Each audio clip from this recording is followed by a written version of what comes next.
Hi guys, welcome back to my YouTube channel. If you're new here, hi, my name is Mwangi. So today's video, we're gonna get a bit spicy, okay? We're going to get a bit salty, maybe emotional. I don't know.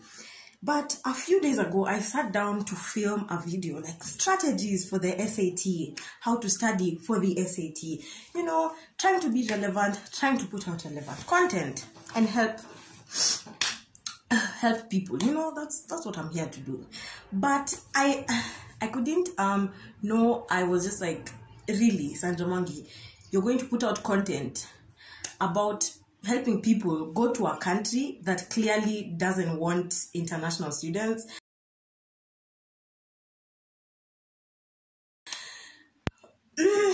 Anyway, so I know a lot of people have been reading things, have been talking about things. Some people don't know what's going on. I've been getting a lot of DMs and like messages like, what's going on? So I'm here to educate. I don't work in the immigration. I don't know. I just read whatever is put out, okay? So we know Corona came in March. We were like, will we be able to go abroad? We don't know. And I was among the people hoping that in like the 4 months, March, April, May, June, July, August, in the 4 or 5 months before school starts, US will get themselves together and deal with Corona. But we all know how that has gone. So universities were putting out plans for fall, and Harvard took its sweet time. It did, but I appreciate that they were planning and stuff. Then, so Harvard specifically, that's the only school I can talk about because, you know, that's my school. Classes will be online, fully online the whole year. And I was like, okay, fine, it'll be online. But at least they said they'll have 40% of their undergraduates on campus, and freshmen, first years, would be priority for the semester because, you know, it's our first semester, yay, a movie, you know, travel, study abroad. It's fun, they said. Anyway, so they put out a plan. I was like, fine, it's online, fine, but at least I'll get to be on campus, you know, at least we'll have extracurricular activities, at least I'll be interacting with people, new people, stuff like that. Lo and behold, 1 day later, literally like 16 hours later, ICE, which is immigration, customs, something, I don't know, something to do with immigrations. They were like, you thought. They put out a statement where they were like, all F1 visas, non-immigrant F1 and M1 visas, if your school is going to be fully online or if you're going to take like a partially online course load, you are not allowed to be in the US, you will not get a visa. And if you're in the US, pack and leave. Pack and go, by the way. Like, what? I read that statement and I was like, what? So in short, like, I know Harvard is fully online. Like, there's no way I'm going, guys. For the next 1 year, 365 days, I'm here, Nairobi, in my parents' house. Not meeting anyone, because guess what I'll be doing? I'll be taking classes at night because, you know, time difference. Fun, so fun. And like the past few months, I've been among the people holding on to hope. I had hope, guys. I tell my sisters and my parents all the time, catch me in Massachusetts. I'm like, catch me in Boston, catch me in Cambridge. I was really holding on hope. And yesterday was like a sad day. Yesterday I gave up. I was like, you know what? And I wish that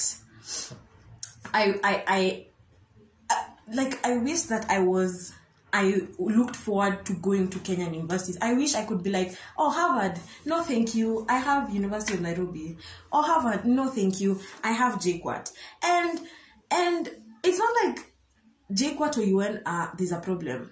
No, actually, I had this conversation with someone a few days ago, and we need to stop saying there's no problem, because there is a problem. Like, if UN and JKUAT and all the universities in Kenya didn't have a problem, then Kenya's future leaders, the brightest people, the smart people, the ones who are going to make an impact, wouldn't be looking for higher education in other countries. Like, brain drain is such a big thing in Kenya. Like, niambieni kwa gazeti, Kenya 1, nani umewaiona akisema, I look forward to studying you at UN. Who? No one. Everyone is like, I look forward to studying in Harvard, in Princeton, in Yale, in whatever. Like, higher education in Kenya is, we need, I don't know. And I've actually been thinking about it, that instead of, like, I know I'm helping people apply to universities abroad, and I know a lot of people who got opportunities are, but I've been thinking about it. Shouldn't we be working to improve higher education in Kenya, instead of giving money and giving our brains and our effort and our inventions and startups to other countries? Why don't we bring that to Kenya? And it's so hard to fight a system that's fighting you. Like in Kenya, that's a rant for another day. I'm going off topic. Let's go back to immigration. So in short, and the universities that are having hybrid, I guess, like partially online, partially online, partially in person. Like I know Stan is doing that, and they have to fill out sijui a non-something visa of compliance that sijui what, and you're not allowed to take sijui more than one class online. And then embassies are not open, but they need to report in September or late August, but then it's like mid-July. So if the embassies are not open and they don't have their visas by August or September, how are they supposed to go? But most of their cost load is in person, and they can't switch to online because then they won't get a visa. Do you see the problem? You see? And it's frustrating. And I've not been thinking about it. Let me tell you, I've been making jokes. I've been saying, catch me in Boston. I've just been making jokes. Like, because anytime I start to seriously think about my future and fall, I just get angry, I get anxious, I get nervous, I get irritated, I get mad. So what have I been doing? I've been putting it in a drawer, in a box, and shoving it in the deepest recesses of my mind. I've not been thinking about it. Ati, am I going online? No. I've not been thinking about it. You know, we love not dealing with our problems. Mental health is a myth where I'm from. Yay, we love escaping real life and reading novels all day in bed. Anyway, so it's frustrating. Like, you guys, I'm not even excited about going to Harvard anymore. I'm not. And it's a sad day when you're not excited to go to a university like Harvard. Like, I'll be, and then time difference. I'll be sitting on my mother's dining table taking a Zoom class. That would be me in Harvard. Yeah. And then, like, I know people say online classes are not that bad, time difference is not that bad. Kenya is, I think, 7-8 hours ahead, but the people are like, you can watch the lectures, you can watch recordings later. But let me just tell you, I've not experienced like university online. I have taught people online because I was a tutor. And let me tell you, this summer I'm taking part in a summer program in Harvard. It's called Spark, and they had a webinar, and it was at 8 p.m. Eastern Standard Time. That's 3 a.m. in Kenya, and I couldn't stay awake till 3 a.m. to participate in a webinar and be like a zombie, because I do have my project that I'm working on during the day, and then I sleep at night. And yeah, so I watched the recording, and let me just tell you, I felt FOMO. Like, I know it's easy to be like, oh, I don't mind, I didn't even feel me. I'll own up to it. I felt like I was missing out on a big part of the experience, because in the webinar they had like these sessions where they would break into like 3 or 5 people and like introduce each other, meet each other, like. And people are like, extracurricular activities are how you will bond with people, how you'll meet people. So how am I going to meet people if I'm watching webinars that are recorded, and thus I'm not meeting people because of like time difference? And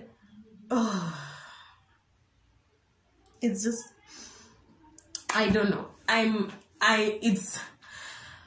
It's so infuriating. It's so frustrating. Like,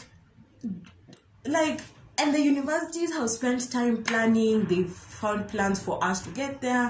I know Kenya international travel is opening on August 1st, and I was so happy when Uhuru Wanjohi announced that. And now it's like, so are we going? Are we not going? And may I give up? I give up. I'm not excited to go anymore. And Yani America really sold us the American dream. And honestly, this whole coronavirus pandemic has made me love my country. Me, I love Kenya. I'm proud to be Kenyan. Like, we might have our own issues, but we are doing well. We are doing well. For a developing country and the whole of Africa, with some exceptions like Tanzania. But we are trying. We really are. And they sold us the American dream. Yani, like, you want to be a freshman, you want to go, you have I know I won't like frat parties. I know I won't like the dancing. I know I won't like the music, but I still want to go to one. I still want to be like, oh, frat parties. Oh, I've been to a couple. It's not my vibe. It's not my style. Is that a British accent? I don't know. But you want to have a commit cute. You want to be on like moving day with your luggage, looking cute. Wongo, you'll be sweating, and you like drop your bag, and you're like, oh, my bag. And then some guy's like, hey, can I help you? And then you look at each other when you're holding the book, and you get married 10 years later, and you'll be like, oh, we met in orientation. Yeah, so cute. Like, I know it won't happen, but I'm still like, it's still like I still like want to experience like moving in. I want to travel by myself to another country on the opposite side of the ocean. And like, I want to go to like coffee shops and like sit and drink a overpriced Starbucks and the whole American dream. Yani, they've really brainwashed us. Yani, and I wish I didn't want it, but I do. Okay, I do. And for the first time, the cons of studying abroad seem to be outweighing the pros. Not abroad, in the US. Like, is it worth it? And I was really asking myself that yesterday. I was really I was like, is it really worth it? And you know how it feels? It feels, personally, how I'm feeling like, let's say I have a friend. This friend has a mansion. This friend has a swimming pool. This friend has a gazebo. Kina Joanne, Naskevo, Kenyans. I feel like there's a friend with a mansion, and she lives on the opposite side of the road. And this friend is like, come to my house. We are ready to welcome you to this house. And me, I'm going to this house. I'm crossing the road. But the parents are like, we don't want you here. Are you a citizen of this household? You are not. We don't want to hear. I don't want to bring like racism into this because it has nothing to do with racism. Although, that's not the topic for today. But the parents are like, oh, you want to come to this house? Oh, my child has arranged everything and put up good plans to prevent you from bringing bad things into this house. Oh, sorry. Are you a citizen? No. Sorry. We don't want you. And nasikia kama nikimbelembele. Like, I'm taking myself to a country which very obviously seems like it doesn't want me. And I'm sorry, this video is going to be chaotic because it's me.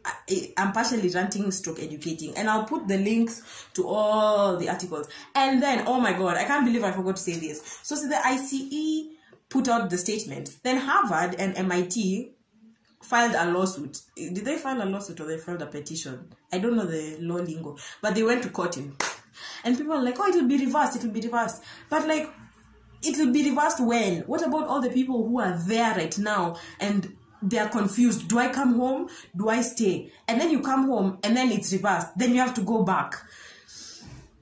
And then, I'm not from a rich family, and my parents struggled to put together that $350 for service, okay? We struggled, and I have younger sisters who need to be paid for school fees because they are still doing online classes.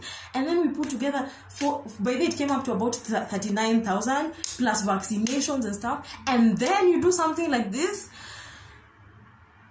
Do you think people just have $350 lying around to pay service fee and vaccinations, and then you just block us like this? Like, this is like, is this discrimination? Like, and then you tell us that we want a cohesive campus, at diversity, and you do things like this. Like, actions speak louder than words. And me, like, I used to be those people who would be like, America, I'm going, I'm never coming back. Kenya, ew, what's that? Me, I'm coming back to Kenya. I know this. And I might even, like, I wish I could go to a place like Canada, but I can't afford it. And I wish I had the opportunity to go to countries that are actually welcoming to international students. Like, they don't make money from us, lots and lots of money.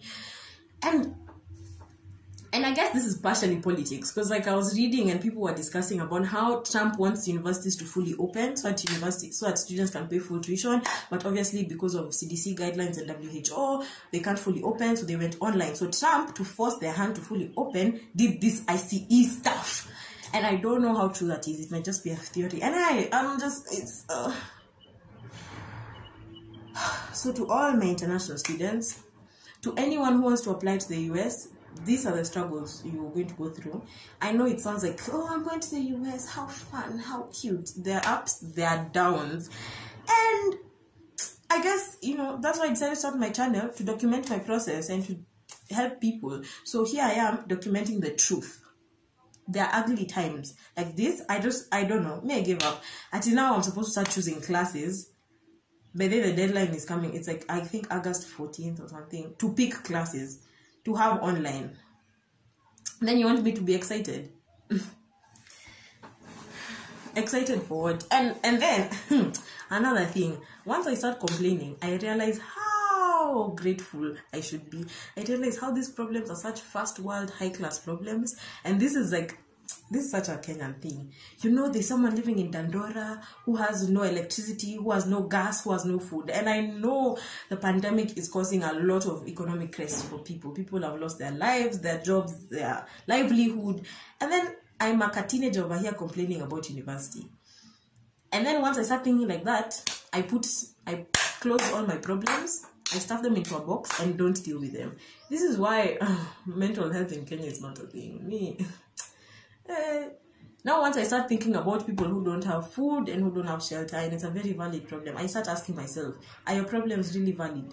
I start invalidating and unsubstantiating my problems, and thus I don't deal with them. And then I go to America, maybe, and then you expect me to be happy and enjoying my life. Anyway guys, that is the end of this video. I think I've ranted enough. Another thing I forgot to talk about is people are like, take a gap year, take this year off, do your thing. But guys, I graduated in November 2018. It's been almost 2 years. Like, it's been almost 2 gap years, and I don't have anything I'm going to do that's important enough to take a gap year, okay? I don't have a job, and I know you can look for things, but I'm not taking a gap year, and it's not an option for a lot of us, whether financially or academically. Like, I'm getting old, and age is not a factor. And also, sitafuti bwana US, please musiseme meet. I'm looking for love in the US, apana. I'm just saying I want to enjoy the meet cute and meet different people, because Nairobi is like, I guess it's like my age group. I can only speak about my age group, but it's like we're in all of us are in one open relationship. Nairobi is like one big bedroom, and sometimes it's good, sometimes it's a bit tricky. But anyway, I'm coming to terms with the whole situation. I'm understanding that I guess I have to look for things to do in Nairobi. I'll become a tourist in my own city, in my own country. I'm learning how to drive, so I guess I'll be driving myself places. And we keep smiling through this. Always look for the bright side. My mother likes to tell me everything happens for a reason. Sometimes I'm like, oh really, what's the reason? But I guess it's not for us to know. And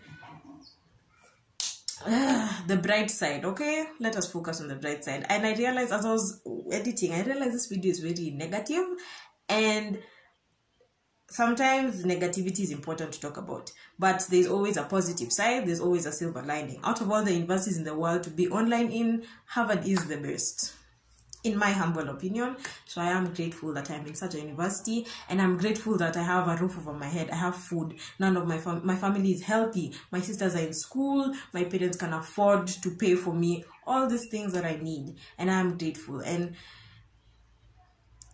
it's hard to reconcile. It's hard to like balance feeling negative and feeling grateful at the same time. It's a hard balance that I guess I'm not doing very well at figuring it out, because I don't deal with my emotions very well.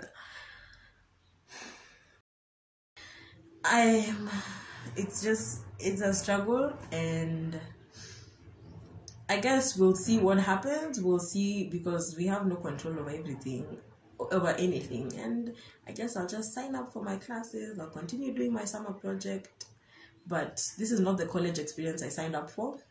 This is not what I thought my experience would be when I was struggling to apply to these universities. And I know I am grateful that I have the opportunity to attend such an institution. And it's affecting everyone, and it's not about me. And you know, we move regardless. We move regardless. So see you guys in the next video. I'm going to do a series on like how to take the SAT, what to do the night before, what to carry to the test center, fun stuff. Okay, thanks, bye.